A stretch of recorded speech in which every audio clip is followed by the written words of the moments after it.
Hello, तुम्हाला बघून आश्चर्य वाटलं? इतकं सुंदर लोकेशन कुठे आहे? हो, तर थांबा, मी सांगतेच पुढे तुम्हाला. पावसाळ्यात निसर्गाच्या सानिध्यात फिरायला कोणाला आवडत नाही? आज आम्ही आलोय कर्जतमधल्या प्रसिद्ध कोंढाणा केव्जला. आजचा हा पावसातला प्रवास म्हणजे मान्सून ट्रेक आहे. खूप अशी सुंदर आजची ट्रेक होणार आहे आणि ती ऑर्गनाईज केली आहे आमच्या ऑफिसने. पाऊस सुरू होता रिमझिम रिमझिम. सगळीकडे हिरवळ आणि डोंगरातून जाणारा रस्ता, घनदाट घनदाट जंगल आणि त्यातून हे वाहणारं पाणी.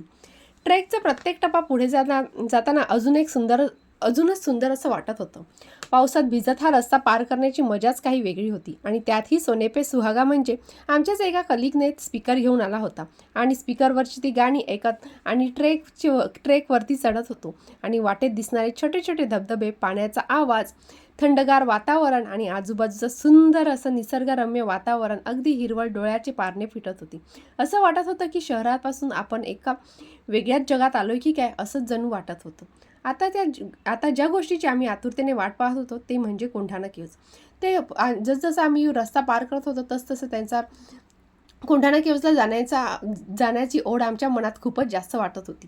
आणि हळूहळू टप्पा पार करता करता येता जाता कलिग जसे भेटत होते त्यांच्याशी गप्पा गोष्टी करता अजून किती अंतर पार करायचं आहे ह्या सर्व गप्पा गोष्टी आणि निसर्गरम्य वातावरण ह्यांचा अनोखा देखावा डोळ्यामध्ये साजवत आम्ही आमची ट्रेक पूर्ण करत होते. आणि समोरच थोड्याच वेळाने आम्ही ज्या ठिकाणी जाणार होतो ते दिसू लागलं. ते दृश्य म्हणजे अगदी निसर्गरम्य असं वातावरण.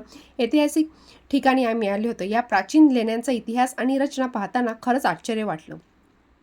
डोंगराच्या कुशीत असलेली ही लेणी पावसाळ्यात आणखीनच सुंदर दिसत होती आणि या लेण्यावरून पडणारा धबधबा डोळ्यांचे पारणेच पडत होता. त्यामध्ये खूप मजा मस्तीही केली. पावसाची ट्रेक, धबधबा, हिरवगार निसर्ग आणि ऐतिहासिक लेणी या सगळ्यामुळेच आजचा दिवस कायम लक्षात राहणार आहे. कर्जतची मान्सून ट्रेक खरोखरच मस्त असा अनुभव देऊन गेली आणि कायमची लक्षात राहणारी होती. ऑफिसच्या कलिगावरून जाणारी ही मौज मस्ती करत आम्ही मस्त असं निसर्गरम्य वातावरण आणि धबधब्याची अनोखी मजा केली आणि त्याच्यानंतर आम्ही परतीच्या प्रवासाला सुरुवात केली. तर असा होता आजचा व्हिडिओ. आवडला तर